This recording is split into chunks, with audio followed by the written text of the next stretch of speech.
Fala pilotos, bem-vindos a mais um vídeo do Fofocross. Hoje vamos estar falando do encerramento do MXGP, 20 etapas pelo mundo inteiro.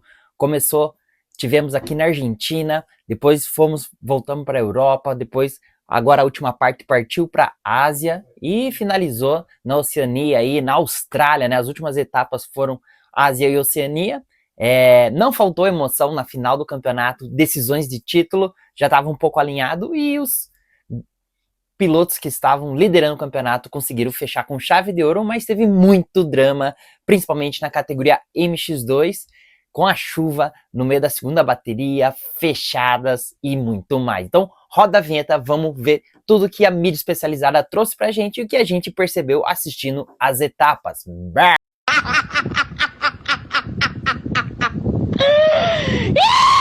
Speed Shop, o aplicativo para quem vive do universo off-road. Compra e venda de peças, equipamentos, motos e produtos novos e seminovos. Tudo isso em um só lugar. Disponível agora em iOS e no Android. Tá esperando o que para baixar o aplicativo? Baixa agora e vem acelerar com a gente. Speed Shop, feito de piloto para piloto. Baixe agora na Store do seu smartphone. Pessoal, a final do campeonato foi marcada pelo temporal, né, pela chuva. No sábado a poeira comeu solta praticamente um pouco, o pessoal não molhou tanto, que eles já tinham essa previsão de chuva. É engraçado, aqui no Brasil não tem tanto essa variação de temperatura, assim, de chuva, vendaval. Aí a gente tem que receber avisos, assim, chuva, vendaval, essas coisas. E nos Estados Unidos, nessas regiões, é normal, né? Você tá com o celular ali, o celular começa a apitar, disparar, né, na região ali, e avisando, toma cuidado que tá vindo suspeita aí de tempestade, trovoada e tudo mais, e foi o que realmente aconteceu no domingo. Mas vamos falar um pouco aqui do sábado. Um pouco de poeira, os pilotos elogiaram muito o layout da pista, não é uma pista artificial, vamos dizer assim, parecia, né, mas foi uma pista já montada. Mas tinha um flow legal, os pilotos elogiaram bastante as pistas.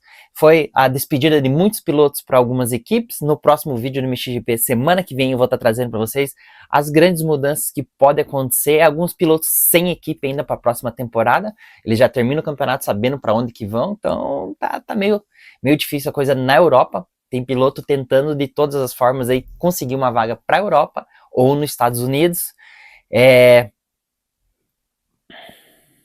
Os irmãos Kunen foram aí os grandes campeões, e não foi de campeonato, foram de holy shot, né? Levaram aí Lucas Kunen 10 mil e Sasha Kunen 5 mil, aí o prêmio aí por mais holy shots feitos durante a temporada. É um bom dinheirinho, né? Se a gente transformar para o Brasil, dá uma boa grana.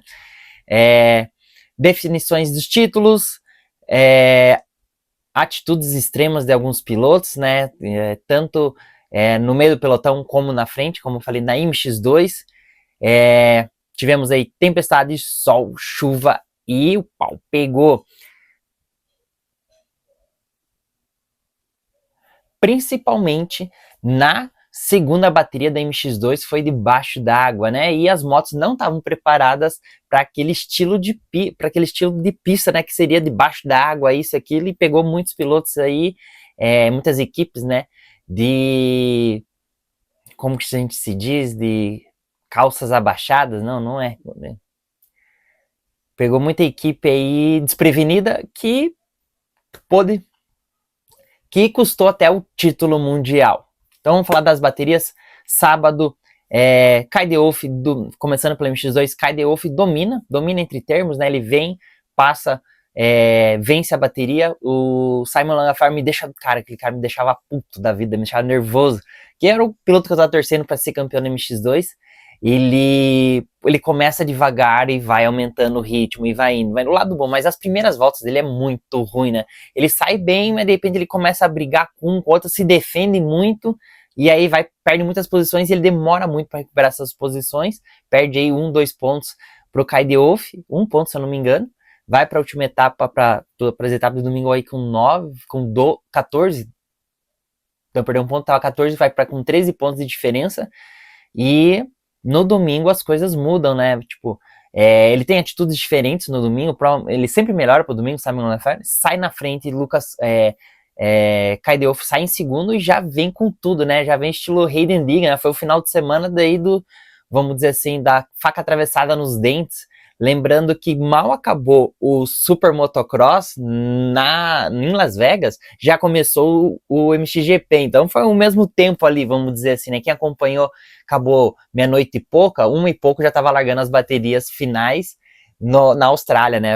O fuso horário aí, então pra gente era meia-noite e pouco aqui, é 1 hora da manhã, quer dizer, 1 hora da manhã aqui, também meia-noite e pouco aqui, né? Já era já estava no horário de lá.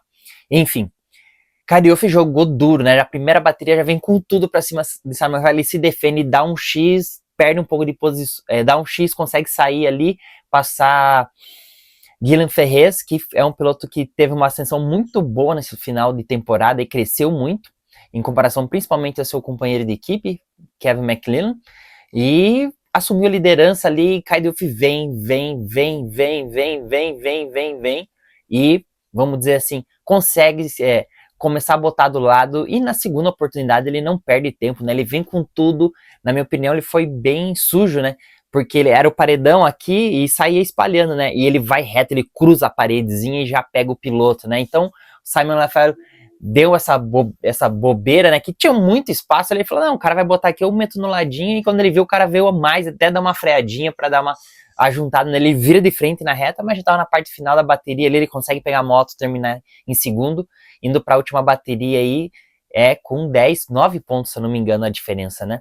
Então, o Carioff jogou sujo já na primeira bateria e na segunda, o tempo fechou, né? E não foi entre as equipes a briga, né? Foi São Pedro ali que fechou, né? Eles já largaram com o tempo meio nublado, fechado, e a partir acho que da primeira volta começa a pingar, e depois da segunda, terceira volta, na primeira volta já cai aquele temporal. Por que eu lembrei da primeira volta? Porque o Carioff já na primeira volta, ele vem e executa o Simon Lafayette, que foi muito inocente novamente, né? A pista era para a direita, e o Carioff faz a curva e cata ele, né? Fecha ele, e ele meio que, tipo assim, beleza, o cara vai me fechar aqui, eu vou cruzar, vou voltar, porque o cara vai para lá, né? E o cara continua aqui e acaba levando a frente dele, né? Então, teve que levantou, demorou um pouquinho para sair, veio se recuperando já na mesma volta, na volta em sequência, ele se enrosca com outro piloto de segundo, de segundo que ele tava, Carioff estava em terceiro, passou ele derrubou ele vai para 10º, então ele caiu ali, saiu acho que em 7º, ele se enrosca com outro piloto, vai para 10º, aí o campeonato tava tudo perdido, né? Aí a chuva veio, foi aumentando, ele, vamos dizer assim, conseguiu se recuperar, cai mais um tombo, aí ele vai para 10º alguma coisa, vence. Então o campeonato tava perdido, tem que tirar o chapéu pro piloto, porque é muita emoção, o cara começa a ficar nervoso, ansiedade pegando, e o cara foi levando, e ao mesmo tempo o cara vai se aproximando de Sacha Koenig, que era o companheiro de Simon Lafayette, e a pontuação ali tá quase dando boa para Simon Lafayette, quando a moto de Carioff começa a apresentar problemas. Igual eu falei antes ali, as motos não estavam preparadas para tanta chuva assim. Então, quando é muita chuva assim, até os narradores, que era o Ben Tolen, que estava fazendo a participação especial, e Palmalin, eles falam, né, que eles usam tampas especiais, tanto de caixa de filtro, essas coisas, para não entrar água, parte elétrica também, eles vedam bastante, e foi o que aconteceu, né, Carioff fica na mão, por apenas 2 voltas, ele estava sendo campeão mundial ali, a moto começou a deixar na mão, e para ele levou a pior, né, vamos dizer assim, meus pais falam, né, antes o castigo vinha a cavalo, hoje vem via internet. Então, vamos dizer assim, na nossa opinião, a gente gosta de andar limpo, jogar limpo. Ele lutou com as armas que tinha, foi tipo estilo Rei de Enigma. Não sei se a comissão, o pessoal iria ter alguma punição, alguma coisa, porque realmente a curva era pra direita, ele foi levando o piloto pra esquerda, foi pra derrubar. A primeira não foi porca, vamos dizer assim. Ele veio, mostrou, o cara vacilou, ele meteu a moto na frente ali pra assumir a liderança, pegar os 3 pontos. Mas a segunda foi muito espírito de porco, na minha opinião. E com o resultado final, Sacha Koenig venceu, a bateria fez terceiro, André Adamo fez segundo, e Simon Lafayette, se eu não me engano, ainda venceu a overall. Então, saiu com campeão mundial. Simon Lafayette bateu na trave aí por 2, 3 anos, fez 2 vezes vice e um terceiro, consegue seu primeiro título aí para a Decarly Racing na MX2 novamente. Então a KTM mantém a hegemonia aí na 250, perdeu só um ano, se eu não me engano, para Yamaha, com Maxime Renaux, que os pilotos acabaram se machucando, então, vamos dizer assim, então a KTM saiu de sorriso a sorriso. Sacha Koenig melhorou muito nessa temporada, falando que ele foi o quarto no campeonato, mas é o principal piloto da próxima temporada, na minha opinião, se os irmãos Koenig se manterem no MXGP, pois é o piloto que tem a largada, tem a explosão, porém falta constância, né? E agora nas últimas etapas ele conseguiu acertar a constância dele, tem cometido menos erros, uma etapa, outra ele desencadeia tudo, então acho que esse ano foi um aprendizado muito grande para ele, liderou o campeonato, venceu baterias, eu acredito que o ano que vem ele vai dar aquele salto. André Adamo foi o terceiro, foi o terceiro no campeonato. Foi um piloto que, na minha opinião, teve problema na primeira etapa com a moto, na primeira bateria na Argentina, depois veio se recuperando no campeonato, mas parece que no meio do campeonato ele meio que se perdeu, as largadas têm sido o tendão de Aquiles dele, ele não tinha vamos dizer assim, a mesma potência, a mesma regularidade dos resultados quando largava mal. Quando ele largava mal, ele não conseguia alavancar, ele parecia que entrava no ritmo do pelotão. Já Simon Lafar e Kai de Wolff eram os pilotos que vinham alavancando, né? O Kai de Wolff foi o melhor nesse quesito, mas Simon Lafar teve provas muito expressivas, muito boas, que ele rendeu o campeonato, né? Foi um mais constante, lembrando que foi 20 etapas, então a constância, muitas vezes, do que você fazer primeiro, terceiro, quinto, décimo, então ali segundo, terceiro, eu fui campeão na MX2 brasileiro sem vencer uma bateria, foram 8 etapas, acho que o campeonato foi de 7 etapas, e eu não corri uma, mas tinha um descarte, então eu descartei a primeira etapa, e as outras 6, eu fiz 3 segundos lugares, eu fiz 4 segundos lugares, um terceiro e um sexto, e fui campeão. Então na última etapa eu só fui para administrar, o piloto que precisava vencer, e eu fiquei controlando ele, fiquei atrás dele e fui campeão. Então, às vezes é isso que a gente fala, tem corrida que a gente corre para vencer e tem corrida que a gente só precisa do resultado ali. As outras que eu fiz tudo segundo, não que eu controlei, mas eu liderava boa parte da prova, eu caía, eu cansava e ficava nervoso e não conseguia vencer, terminava em segundo, aquilo estava me injuriando, mas foi o que me levou ao campeonato, a constância. Agora, partindo para o Kai de Wolff, que segundo lugar no campeonato, quase foi campeão ali por algumas voltas. Provavelmente a gente vai ver ele na KTM oficial o ano que vem, no MXGP na 450 ou na Pro Circuit nos Estados Unidos, né? Essa é a dúvida aí, mas recentemente tem saído que ele vai para a KTM oficial aí substituir Jeff Herlings, que tá com a saída para Honda HRC, né? Já vamos estar falando da 450.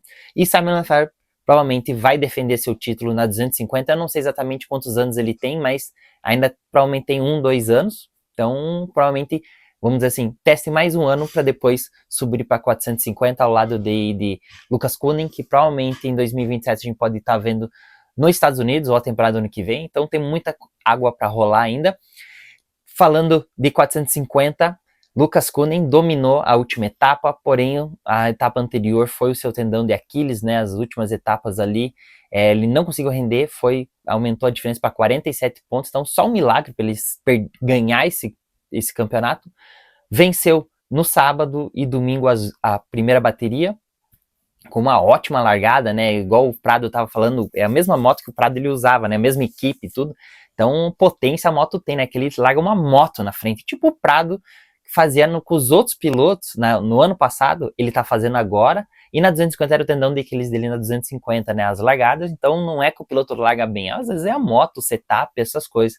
Então, Lucas Koenig liderou de ponta a ponta, deu mais uma aula, saiu com o vice-campeonato.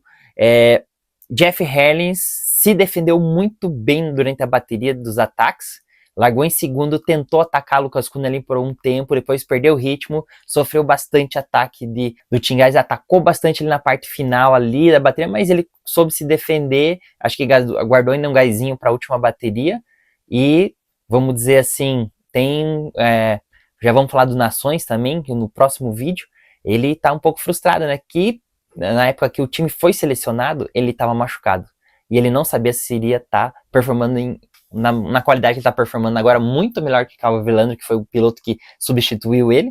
Então a Holanda fica meio desfalcada. Terceiro lugar foi Tim Gajser, que na minha opinião falta às vezes um gásinho a mais, às vezes ele deixa para o último, falta às vezes um pouquinho de confiança parece que ele não tá no seu 110%, né? Falta às vezes ir no 110%. O Jeff Harley é aquele cara que arrisca tudo, vai pro tudo ou nada, vai no 110, 115, 120 e não cai, né? Quando ele cai também desmancha. E o Tim Geiser é aquele cara mais constante, mas no final, se ele tá próximo, ele vem e ataca, mas às vezes tem faltado acho que um pouquinho mais. Acho que por mim aconteceu muito comigo isso, que às vezes eu terminava a bateria e eu tinha mais gás. Eu sabia que eu poderia ter apertado mais alguns pontos da pista, que me frustrava muito comigo mesmo, porque eu falei, cara, podia ter dado mais de mim. Então me parece o Tim Geiser um pouco, nessas últimas etapas, evoluiu muito. Claro que ele ficou muito tempo fora, né, do ombro, se recuperou, mas tem que tirar o chapéu para ele ter retornado, brigado pela ponta. E vamos falar agora do campeão, Romain Febvre, que foi o cara mais constante, teve seus altos, seus baixos no campeonato, sofreu bastante pressão aí na reta final. Lucas Counin, que chegou a diminuir a diferença para 9 pontos, lembrando que Lucas Counin correu as primeiras etapas machucado, perdeu muitos pontos, né? Quando Tim Geiser abandonou o campeonato, Romain Febvre estava 40 e mais de 50 pontos, acho que na frente, e ele conseguiu diminuir para 9 pontos. Claro, Romain Febvre teve seus altos e baixos, como eu falei, e conseguiu, vamos dizer assim, foi o cara mais constante e levou o campeonato. Na minha opinião, como o Romain Febvre, as largadas eram os tendões de Aquiles dele, teve etapas estratégicas, ele não largava bem, não conseguia se recuperar muito bem nas primeiras voltas, escolhas erradas de traçado, isso e aquilo, era o tendão de Aquiles quando era o Tim Geiser, né? E depois virou a chave, né? Ele tinha que só administrar o Lucas Counin, e também às vezes acontecia isso. Lucas Counin foi perfeito em algumas etapas, mas o Romain Febvre deu combate a ele em várias etapas, tanto na lama quanto na areia, que o Lucas Counin era rei, então tem que tirar o chapéu. Venceu, né, na Bélgica, foi na Bélgica, em Lommel, a primeira bateria, o Lucas Counin venceu a segunda, então, cara, tem que tirar o chapéu. Foi realmente o campeão constante, não era o piloto talvez o mais rápido da temporada toda, porém foi o piloto que foi mais constante durante a temporada toda. Eu torci muito para ele, na minha opinião, a Kawasaki antes tinha muita força para as largadas, tudo, ele saia muito bem, né, tanto que era largada quando ele disputou com o Jeff Harley, acho que em 2023 ou 2022, o Jeff Harley já largava sabendo que, puta, o cara vai largar na minha frente, ainda mais quando era pista de areia, né, e nessas a gente tem visto que a Kawasaki, nesse novo modelo, parece que a moto não tá bem desenvolvida em questão de potência, né, a caixa de ar meio fechada, tudo, os pilotos reclamam, vamos dizer assim, o Jorge Prado às vezes tem um pouco vamos dizer assim, não tá mentindo que falta potência na moto. Na minha opinião, realmente a Kawasaki, principalmente nas largadas, falta potência. Então, pessoal, acompanhe um pouco o que a mídia especializada trouxe para vocês aí. Espero vocês semana que vem. Eu vou trazer tudo sobre a dança das cadeiras, o resultado do Motor das Nações, que vai ser o nosso próximo vídeo. Vou te explicar para vocês como que funciona tudo. E vamos para cima. Bah! Começamos com essa imagem linda desse capacete da Just One para o vencedor do campeonato da MXGP, Romain Febvre, que dominou a temporada, foi o mais constante e conseguiu retornar a ser campeão após 10 anos de muita luta. Um fato interessante é que Romain Febvre confessou que da primeira vez que ele foi campeão ele era muito novo, não entendia muita coisa, não soube aproveitar, e dessa vez ele falou que ele vai aproveitar cada segundo desse título, cada experiência que ele vivenciou nesses últimos 10 anos para retomar ao topo novamente. Já na MX2, Simon Lefevere levou a melhor, foi campeão com muito sacrifício aí na última bateria, embaixo de água, a vantagem bem pequena com os tombos, mas soube manter uma performance muito boa e sair com o título aí. Com certeza vai ter umas férias muito boas depois dessa etapa na Austrália. Essa etapa foi realizada dentro do autódromo, então a estrutura era muito boa, né? Tiveram vários aspectos favoráveis que ajudaram as equipes aí que viajaram o mundo inteiro a terminar na Austrália, ter um bom suporte aí sem precisar de carreta, motorhome, essas coisas. Como as motos não chegam dentro das caixas, desmontada, motor, às vezes reserva, peças e outras coisas. Então os mecânicos tiveram muito trabalho aí durante a quinta e sexta-feira para acertar, alinhar as motos, montar tudo. A gente pode ver aí pelos mecânicos da Kawasaki. E falando na Kawasaki, a gente pode acompanhar aí os filtros da Twin Air, né? Um filtro especial muito maior, com uma aranha maior que dá um volume maior, né? Então o pessoal tem elogiado bastante, já que a caixa de ar da Kawasaki é bem fraca, bem fechada. Isso é uma das coisas que ajuda a ter uma performance melhor das novas Kawasaki. Aqui quem é apaixonado e gosta de mexer na moto, um playground, né? Uma caixa de ferramenta dessa completa é o sonho de qualquer mecânico. Você aguentaria quanto tempo? 1 minuto, 5 segundos ou 15 segundos? A Aero com seu display dos novos capacetes durante a temporada do MXGP, sempre presente em todas as etapas. A delegação aí da FIM recebendo as boas-vindas dos locais aí da tribo local. Muito bacana, eles fizeram um show, uma apresentação de boas-vindas para o pessoal da FIM. A Ducati esteve presente também, não só com a equipe, mas com a pré-venda das motos na Austrália. Será que vamos ter a Ducati aqui no Brasil, à venda? Já temos a Triumph, que não tem a venda aqui no Brasil, e fica essa incógnita, né? Quando teremos a Ducati à venda aqui no Brasil? Aqui foi flagrado o Paquito da Austrália, né? O crocodilo Dante australiano. Muito bacana essa foto e essa conexão. Apesar da chuva, as equipes sofreram muito com o calor extremo durante sábado e domingo até a metade do dia, tentando manter as motocicletas aí em boa performance numa temperatura ideal. Muito legal essa atitude da FIM ou do pessoal da Austrália ter mobilizado aí, ter feito essa mini academia para os pilotos, né, que muitos utilizam como aquecimento, pós-treino, essas coisas, alongamentos e tal, deixando disponível mesmo quando os pilotos estão viajando para fora do seu continente, tendo dificuldades aí de encontrar ou alugar. Então, muito bacana. E dessa temporada da final etapa da Austrália, é isso daí, pessoal. A gente se fala semana que vem com o Fofocross, trazendo as novidades aí de qual piloto vai para onde.